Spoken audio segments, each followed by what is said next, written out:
guys, so here's the update. We're ready to push it back under the X5. Everything's back on it. The exhaust manifolds are back on it. We're going to go ahead and push it back under the X5, and we're just going to try to take the bucket on the tractor, go on the frame. We're just going to shove it over, and we're just going to get on the frame in the front here, and we're just going to push it back. We have some plywood we're probably going to lay down to do that. So once we get it pushed back underneath, we'll take the jack, we'll lower the X5 back down on it, and then it has nubs in the frame that go in these holes, and these holes were rounded, or nubs of the frame are rounded, and it sits on there. So it shouldn't be that bad. These sit up pretty high, so we could actually let it down. I can reach my arm under it and go ahead and get the bolt started. We'll get 4 bolts in it, then we'll take the jack and jack it back up. So like I said, we didn't put the exhaust manifolds on it. Everything else is on it that needs to be on it for right now, and our transmission's all bolted together. Everything else is done. Then we put the starter on it, and everything went together really easy and really nice to this point. Okay guys, so here we are. I went ahead and just pushed the whole engine, everything back. I got on the back side with the tractor and just barely pushed it forward. Only pushing on the frame, not on the engine components, obviously. And we got it back. It's a tiny bit cocked backwards. But I think tomorrow I'll go and lower it down and try to get everything hooked up in here. And I don't know if it'll start tomorrow or not. We'll have to see how far we get with it. But that's pretty much it, guys. These aren't really hard to do.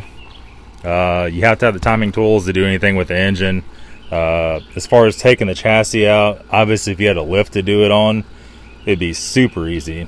Once you do one done, you can pretty much have this guy here out in about an hour. Everything unbolted and set out. Everything's pretty simple, pretty easy to get to. All the wiring on the top here, you can just unplug out of the box, and it's like some bird seemed to build a nest in here while this thing was out.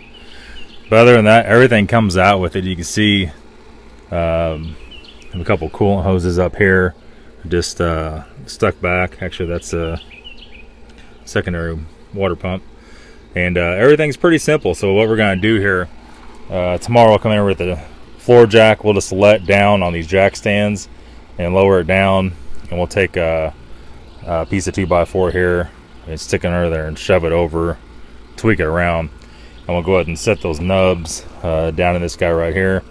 Then reach under there, we'll put 4 bolts in it, and we'll just basically jack it back up, the whole thing back up in there.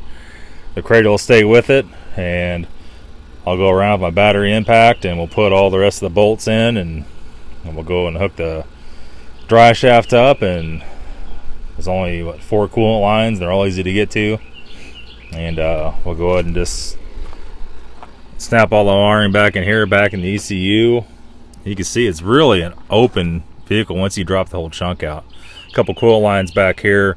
I made sure that everything that's on the back of the intake stayed on there, so we could just hook the lines up to the water valve and all that kind of crap. It really shouldn't take long to get this thing running. And you guys, if you have a shop, anybody can pretty much do this. You just have to have a little bit of know-how and know how not to get yourself hurt doing it.